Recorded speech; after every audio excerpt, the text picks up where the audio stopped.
Hello guys, today we are going to discuss about Pauli exclusion principle.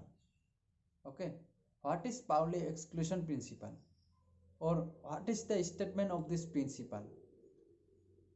What happened according to this principle? We shall discuss today all these things in this video. Okay, so let us start. Before that, if you are new on my channel, then please subscribe my channel and press the bell icon so that you will get notification when I shall upload my new video. Okay, so let us begin. So a Pauli exclusion principle is nothing but the capacity of any orbital to possess electron. Okay, that is how many electron can be possessed the orbital. That capacity is given by Pauli exclusion principle. Okay, and we also know from Pauli exclusion principle the spin of dead electron which are present in dead orbital. Okay, spin means we have already discussed about spin quantum number in my previous videos. Okay, so if you don't know, then please watch my previous video. So if the electron revolving in clockwise direction, then the spin will be plus half, and if the electron is revolving in anti-clockwise direction, then the spin will be minus half. Okay, so this is spin of electron. So this concept is also given by Pauli exclusion principle. That is, what will be the spin of dead electron which are present in dead orbital. Okay, and the capacity of dead orbital to possess electron. This is the Pauli exclusion principle. Okay, so now you see the statement of Pauli exclusion principle. Okay,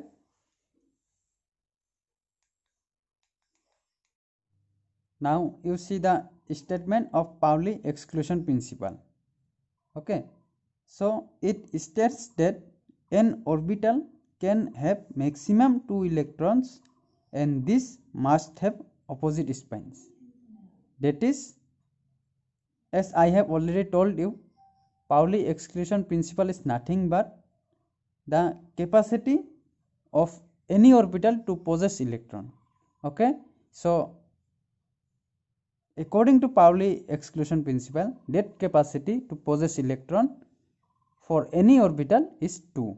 Okay, that is any orbital can possess maximum 2 electron. Okay, and that 2 electron must have opposite spin. That is, one electron should be spin value plus half and another electron should be spin value minus half.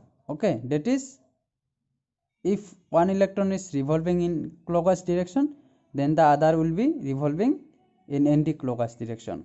Okay, otherwise it will not possible.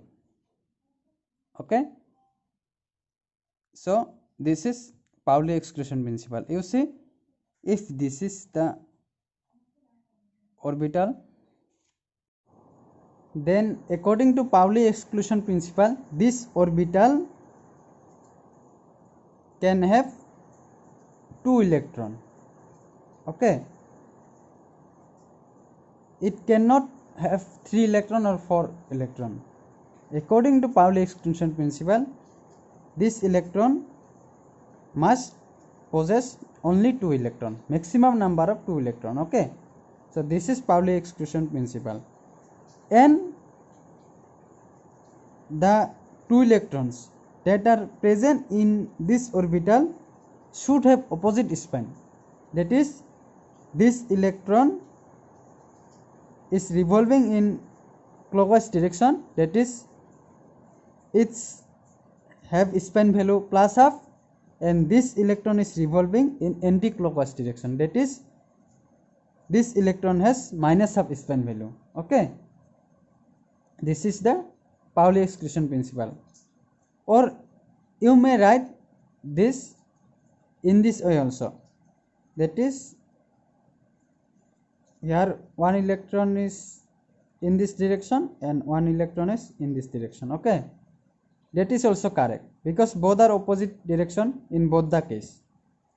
Okay, but you cannot write in this way. You see, this is orbital and one electron. You see here both the electron have same direction, that is have same spin value, so this is not correct, this is wrong.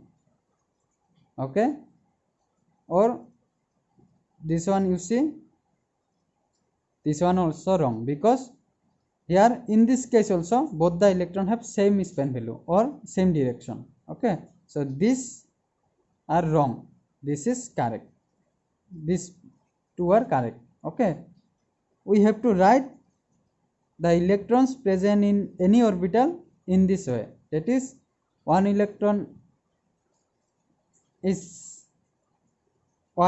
have plus spin value and one electron have minus spin value. Okay, that is Pauli exclusion principle.